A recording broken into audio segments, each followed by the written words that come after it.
Atos 5. Atos 5.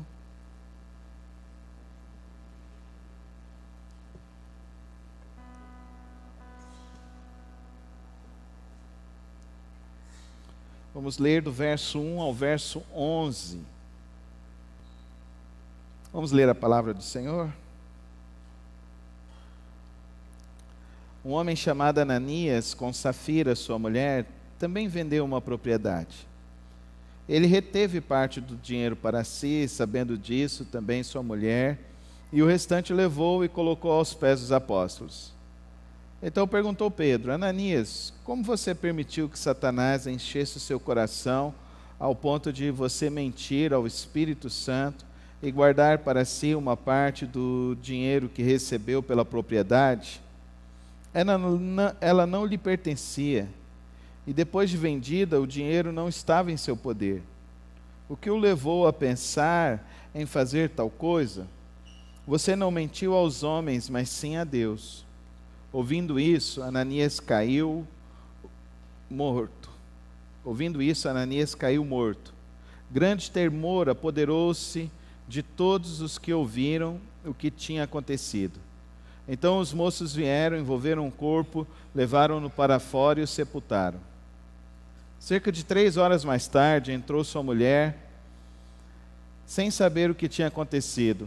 Pedro lhe perguntou: diga-me, foi esse o preço que vocês conseguiram pela propriedade? Respondeu ela: sim, foi esse mesmo preço. Pedro lhe disse: por que vocês entraram em acordo para tentar o Espírito do Senhor?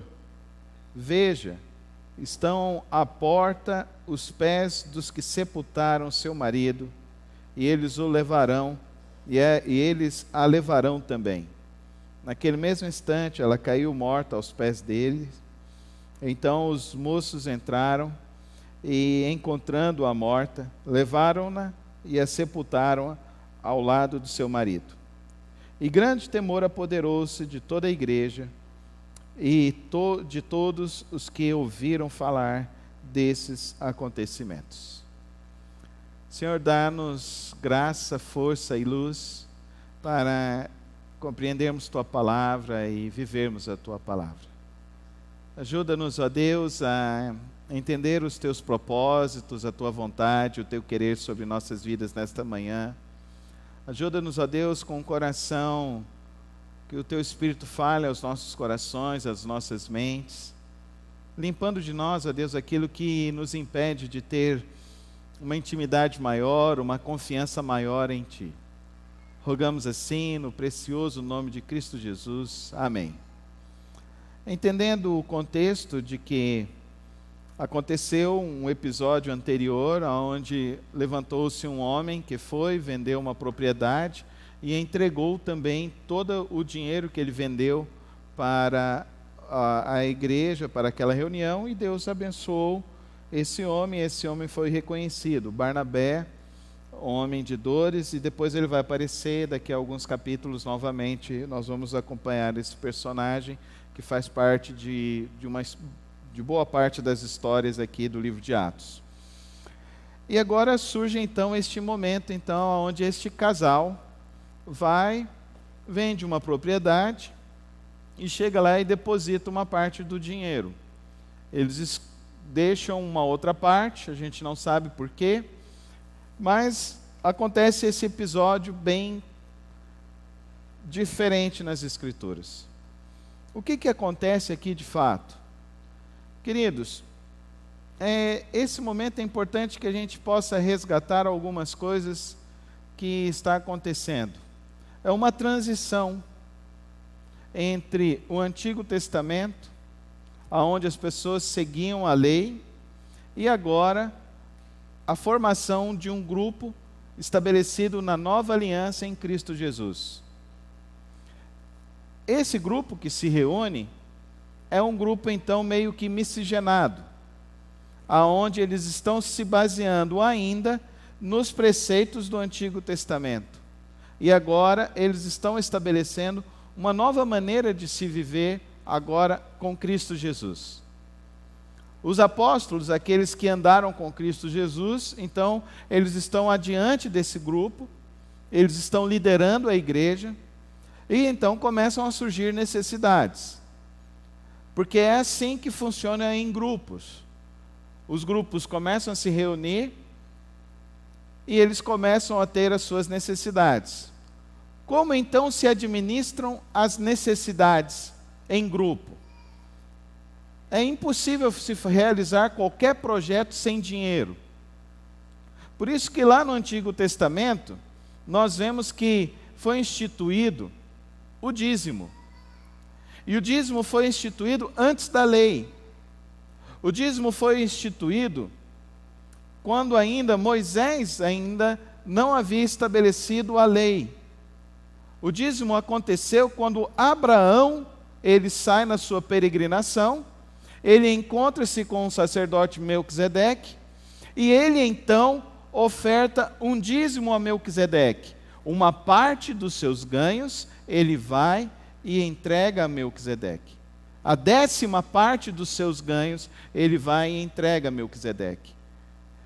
E Melquisedeque, então, num primeiro momento, ele fala, não, eu não quero esse dízimo, essa parte desse recurso. E Abraão diz para ele que essa, então, era uma oferta que ele estava oferecendo a Deus para Melquisedeque, que era o sacerdote. E então, a partir disso, Abraão, que se torna, então, o patriarca do povo de Israel, institui, então, o dízimo. E Moisés, então, na sua lei, isso lá em Êxodo, depois em Levítico e em Deuteronômio, ele vai nos dizer como deveria então ser o dízimo. O dízimo então deveria ser sempre a 10ª parte dos ganhos. A cada 7 anos existia o dízimo da terra, aonde você plantou por 7 anos, no último ano a terra deveria descansar, era o dízimo da terra. Existia também o dízimo também dos pobres, aonde você foi, se você ganhou e alguém da sua família passou necessidade, você daria o dízimo a essas pessoas. Existia o dízimo da purificação, aonde você, cometendo os seus pecados, você ofereceria sacrifícios lá diante do sacerdote. Existiam mais ou menos algo em torno de 21 leis em relação ao dízimo. Existia um dízimo que também era realizado a partir dos seus negócios, a cada 7 anos, tudo que você granjeou, tudo que você conquistou, se você comprou então um comércio, comprou uma terra, a cada 7 anos você deveria devolver esse comércio e essa terra para as pessoas, para que assim houvesse equanimidade e não houvesse então pessoas com necessidade e miseráveis no meio do povo de Israel. Existem dízimos interessantes. Se você quiser conhecer mais sobre isso, você precisa ler esses livros, em especial Gênesis, Êxodo, Deuteronômio e Levítico.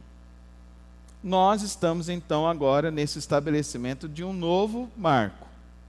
Esse grupo está se reunindo. No período de Jesus, ele tinha um tesoureiro que os irmãos sabem que era Judas Iscariotes. E esse Judas Iscariotes, então, ele ficava com a mala de dinheiro e ele, então, traiu o Senhor Jesus e depois o Senhor Jesus foi executado por meio de Judas Iscariotes. Então, é interessante que a gente compreenda e traga tudo isso à luz desse texto. Porque nós já vimos, se você voltar um pouco no capítulo 2, o que acontece? Esses irmãos se reúnem no templo, em suas casas e partem o pão. Depois, nós vamos ver então que eles continuam no capítulo 3 e no capítulo 4, eles falam que eles continuam também se reunindo, partindo o pão, em outro sentido, sustentando a obra de Deus. No capítulo 4, nós vemos da multidão dos que creram, uma era a mente e um coração. Ninguém considerava unicamente uma coisa alguma que possuísse, mas compartilhavam tudo o que tinham. E então vem o caso de Barnabé, que vende um terreno e entrega. Chegamos então no caso desse casal. Qual que é o problema aqui desse casal? O que aconteceu com esse casal? Por que aconteceu algo tão duro a esse casal? Algumas lições nós precisamos entender. Algumas coisas nós precisamos entender. Pastor, Jesus aboliu o dízimo? É interessante. Eu não vi, até hoje, um texto em que Jesus aboliu o dízimo. Mas ao contrário, ele elogiou aquela viúva que foi e entregou tudo o que tinha, as suas moedinhas no gasofilácio, e rejeitou a oferta dos outros fariseus que, ao entregar, sacudiam dizendo que estavam entregando algo. Então existe um estabelecimento novo nesse processo da fundação e estabelecimento da igreja. Qual que é esse processo? Nós precisamos entender. Esse grupo, ele praticava koinonia, comunhão, e eles tinham por missão também cuidar uns dos outros, cuidar do próximo, cuidar do reino de Deus. E tudo que nós vamos fazer no reino de Deus envolve recursos. Ou você que namora alguém ou é casado com alguém, me diga uma situação em que não envolva recursos na sua casa. Se você ligou a luz na sua casa, você tem que pagar uma despesa.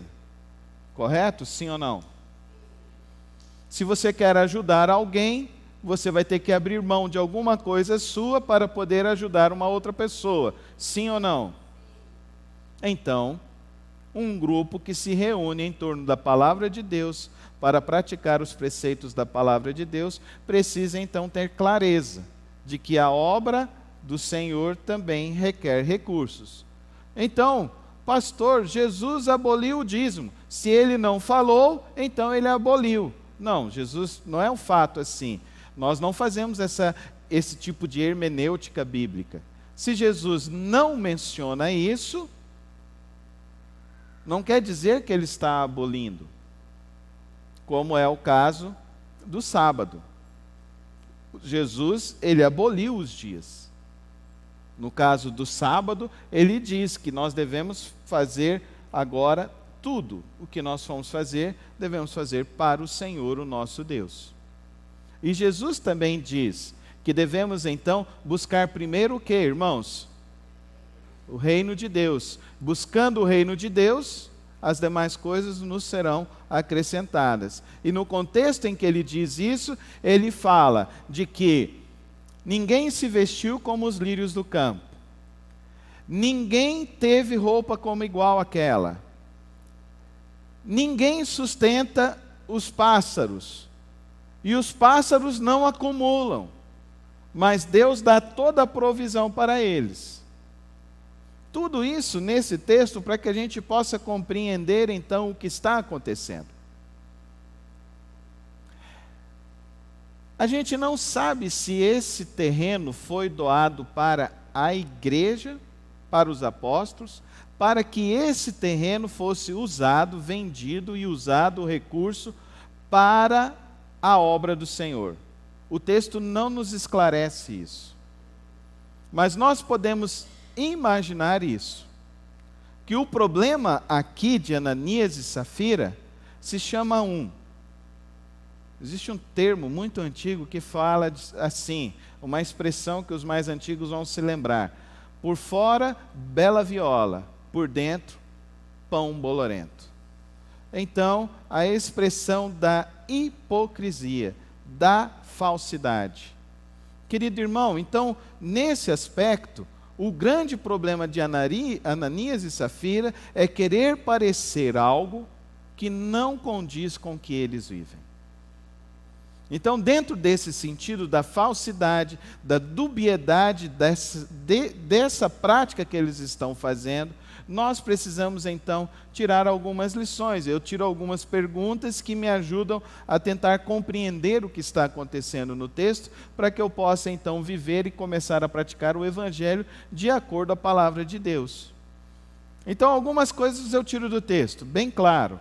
Primeira coisa que eu tiro do texto aqui: a obra de Deus precisa ser sustentada por pessoas íntegras.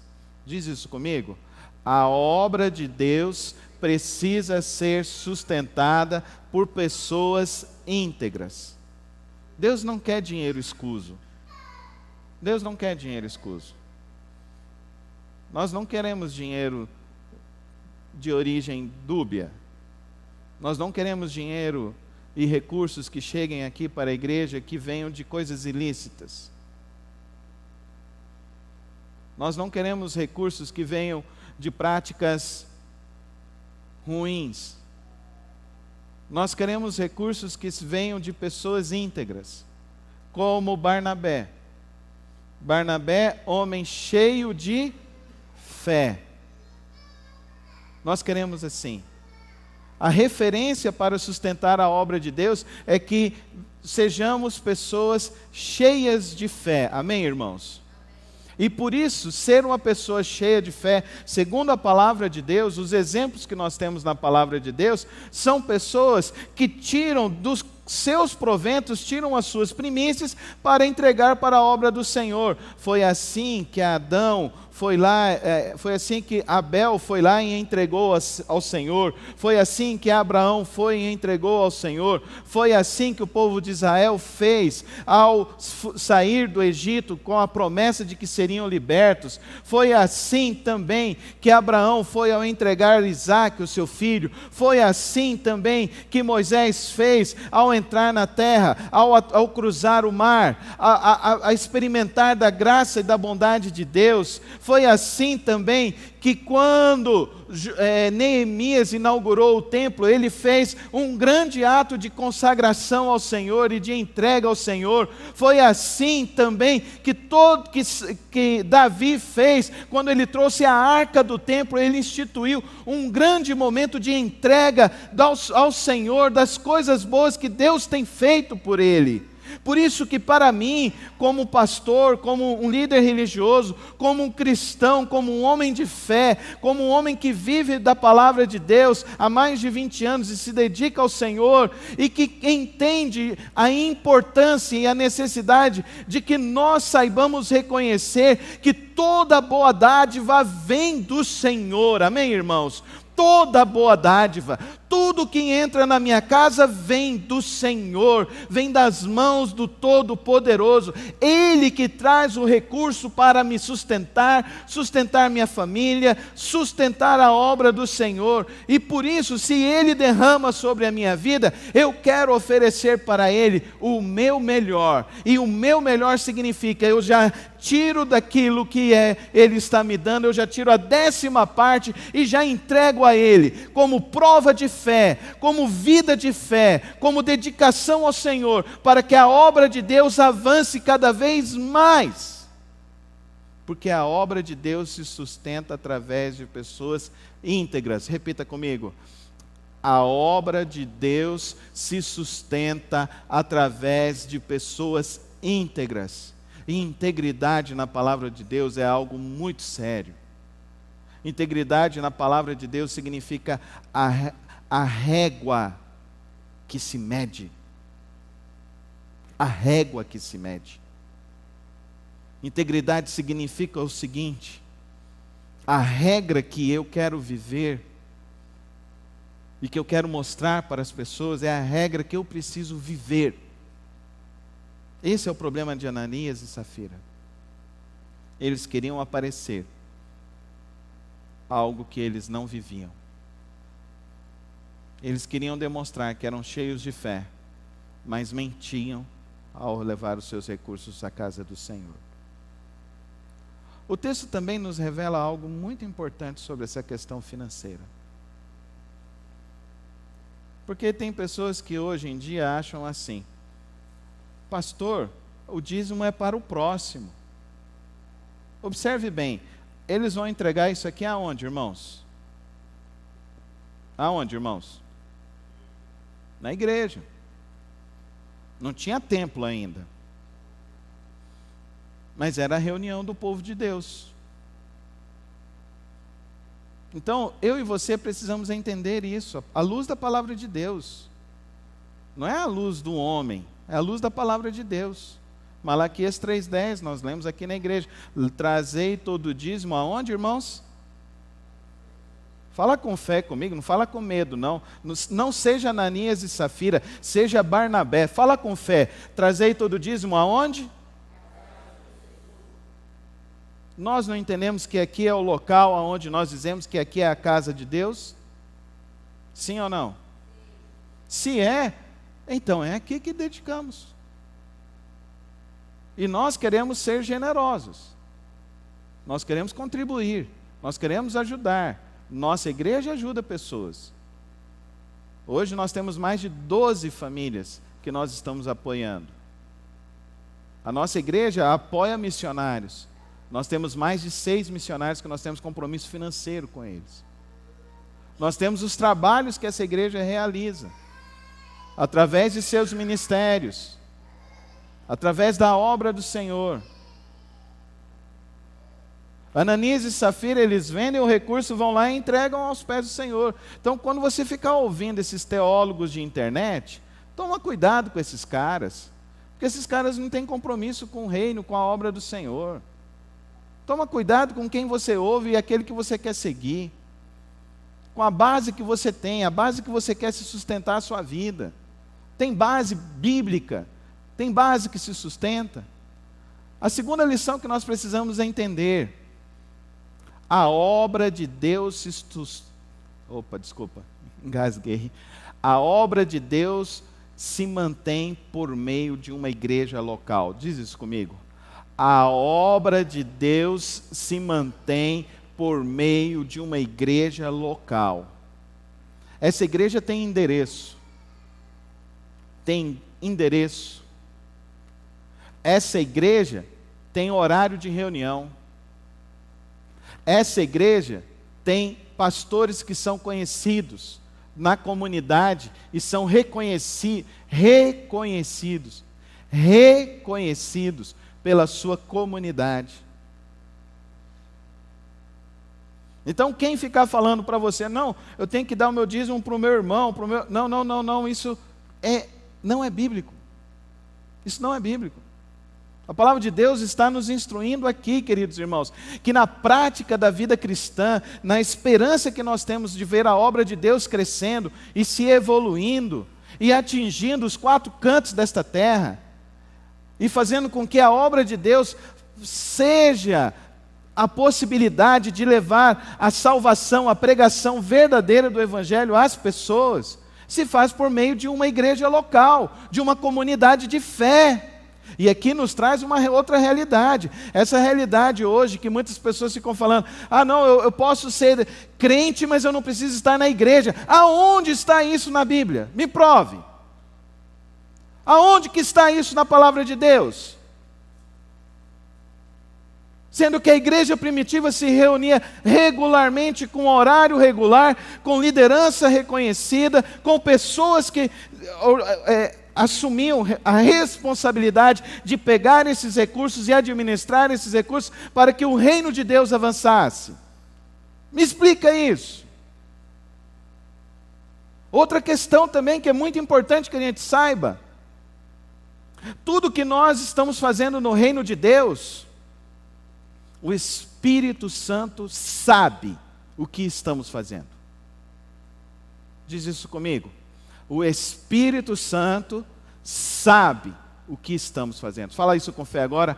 O Espírito Santo sabe o que estamos fazendo. Por isso que o pastor não é fiscal da vida de ninguém.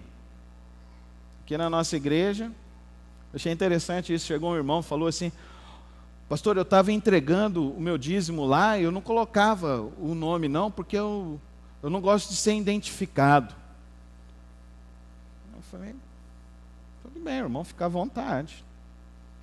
Aí ele veio na assembleia da igreja, assembleia que nós vamos ter no último domingo de março, aonde acontece a prestação de contas. Por que é necessário haver prestação de contas, irmãos? Porque a igreja não é do pastor. O pastor é um servo da igreja, como cada um de nós aqui somos um servo da igreja. A diferença é que o pastor é o líder espiritual, é o homem da visão, enquanto Deus assim permitir que eu esteja aqui. Porque se eu cometer uma derrapada e um deslize, é prudente que os irmãos sentem, conversem, falam, vão chegar a conversar com o pastor. Pastor, o senhor errou e nós precisamos então tomar uma medida. Se a medida é uma disciplina para o pastor vai ser acatar a disciplina da igreja. Agora, se for uma derrapada feia, pastor, é melhor que o senhor então reconsidere essa posição de ser pastor ou não. É assim que é a igreja.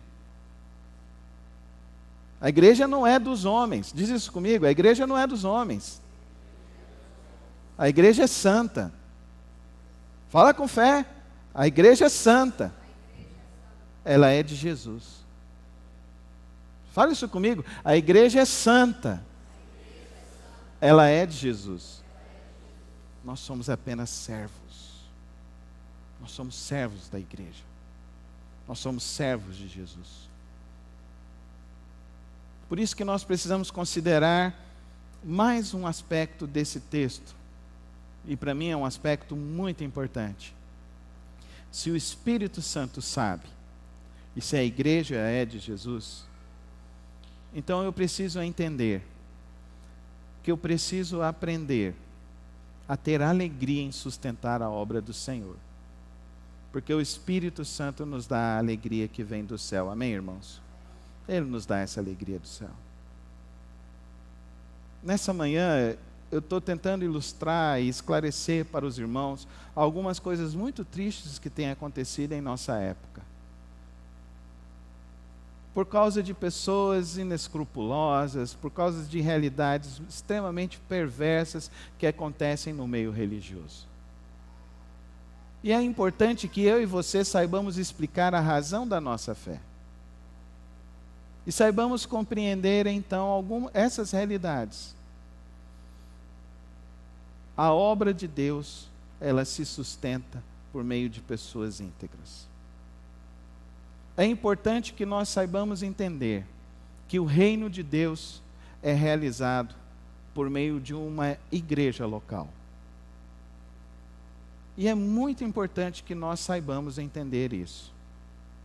Tudo que nós fazemos precisa ser muito transparente para o Espírito Santo e para Jesus Cristo. Se precisa ser transparente para Jesus Cristo e para o Espírito Santo, a igreja pode abrir o volume de recursos que entra, pode prestar contas e todos podem saber. E se alguém quiser auditar, pode ser auditável. E se algum líder que está na frente de uma igreja tem medo disso, eu quero dizer para os irmãos, ele merece pagar com a mesma, ele merece receber o mesmo pagamento que Ananias e Safira. Nossa, pastor, o senhor é radical. Como eu gostaria que o Espírito Santo agisse dessa mesma forma hoje. E haver uma purificação geral no meio das igrejas. Será que eu e você estamos prontos para essa purificação? Porque é fácil a gente olhar para os outros. Mas será que eu e você estamos prontos para receber essa purificação do Espírito Santo de Deus? Será que realmente a gente trata o dízimo como sendo algo do Senhor? Do Senhor que tem provido, tem sustentado e tem guardado a nós? Será que nós realmente estamos realmente comprometidos com o reino de Deus, com Jesus Cristo, com a obra do Senhor Jesus, através de uma igreja local? Participando efetivamente, colaborando efetivamente, orando, cooperando efetivamente? Será que quando eu falo que realmente eu amo a Deus e amo a Jesus Cristo de todo o coração, eu digo isso porque eu amo os meus irmãos que se reúnem comigo na congregação e no ajuntamento santo do povo de Deus? O nosso desafio como igrejas, irmãos, é sabermos isso e vivermos essa verdade. Para mim, Ananias e Safira revela para nós um extremo muito real do que vai acontecer no dia do juízo do Senhor, aonde toda obra será conhecida e tudo que está encoberto será descoberto. Por isso, todas as vezes que eu venho aqui para cima desse púlpito, eu sempre me lembro de uma advertência da palavra de Deus, que nós devemos estar diante do Senhor com temor e tremor, porque o nosso Deus é fogo consumidor. Nossa, pastor, que palavra difícil. Irmão, acostume. A palavra de Deus, ela não está simplesmente interessada em trazer um alívio para a tua alma. Ao contrário, a palavra de Deus, ela quer te levar ao caminho da integridade. Ele quer te mostrar a régua pelo qual a gente vai ser medido. E eu não tenho vergonha e nenhum medo de anunciar isso. Pelo contrário, eu tenho temor diante do Senhor. E a minha oração nessa manhã é que eu e você saiamos daqui compreendendo essas 3 verdades bem básicas. O dízimo é de Deus. A gente faz parte do reino de Deus. E esse reino se manifesta através de uma igreja local. E isso é sério. Isso não é brincadeira. Isso é sério. Isso determina a vida, o destino eterno de muitas e muitas pessoas. Quando eu digo para os irmãos que quando a gente chegar na presença santa do Senhor, na glorificação, na volta de Jesus, está aí. Está aí. A volta de Jesus, não fica pensando que está longe não, está aí.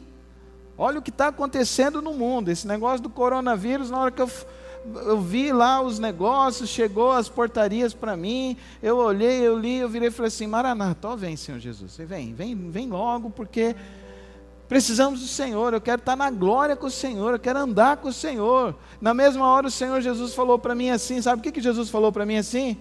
Meu filho, eu quero ir, mas vocês não estão trabalhando, vocês ainda não estão sendo zelosos, vocês ainda não estão pregando. O meu povo ainda não está ganhando as almas para Jesus. O meu povo ainda está brincando de ser crente. O meu povo ainda fica brincando de pecado. O meu povo ainda fica tolerando o pecado. O meu povo não quer ser santo. O meu povo quer viver no politicamente correto. O meu povo acha que pode vir na presença de Deus com os pecados que estão carregando no mundo há anos e anos e anos e anos, e não querem se libertar, não querem ter compromisso com a minha palavra. E eu falei: Senhor, o que nós vamos fazer então? E o Senhor me disse: continua pregando, continua na integridade, continua na palavra, anuncia a minha palavra, porque é a minha palavra, conhecereis a verdade e a verdade vos libertará. É a palavra de Deus que vai nos libertar. Não vamos brincar de ser crentes, vamos ser verdadeiros discípulos de Jesus. Esse é o nosso desafio, sermos verdadeiros discípulos de Jesus. E o verdadeiro discípulo de Jesus, eu falei isso e sempre falo isso na igreja. O verdadeiro discípulo de Jesus, ele tem discípulos, ele produz outros discípulos.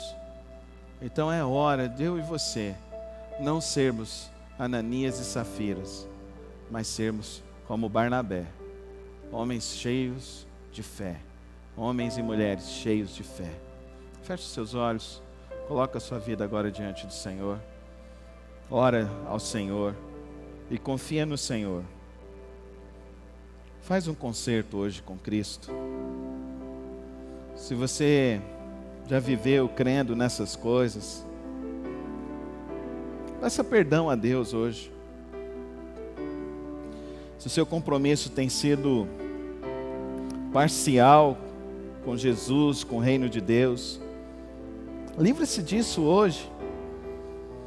Confessa ao Senhor em arrependimento, assuma hoje o teu compromisso com Cristo. O reino é dele, a igreja é dele, a igreja é santa, a igreja se sustenta por meio de homens e mulheres íntegras. O reino de Deus se espraia sobre a face da terra com homens e mulheres cheios de fé. Se nessa manhã você está orando, pedindo para Deus, para você se tornar esse homem e mulher cheios de fé, homens como Barnabé, que não tinham medo de se comprometer com a causa do reino, com a vontade de Deus. Fique em pé na presença do Senhor, eu quero orar por você nessa manhã. Mas não faça isso de qualquer jeito, faça isso como uma jornada de fé que você está começando hoje com Jesus. De segurar na mão dele e andar com ele. De você segurando na mão dele e andando com ele, você diz: Senhor, usa a minha vida, Senhor. Usa a minha vida para ganhar a minha família, os meus vizinhos, os meus amigos. Usa a minha vida, ó Deus, com intrepidez, com autoridade, para que eu possa ser cheio do Teu Espírito Santo e que eu possa saber falar, ó Deus, das coisas do Senhor na hora que precisam ser ditas, Senhor. Se nessa manhã você está tomando essa decisão, fique em pé, eu quero orar por você. Quero que nós coloquemos nossas vidas diante do Senhor, para que o Espírito Santo de Deus nos leve com uma grande confiança de que temos um Deus todo-poderoso que nos sustenta, que nos guarda, que nos fortalece, que nos abençoa e que podemos andar sempre na presença dEle.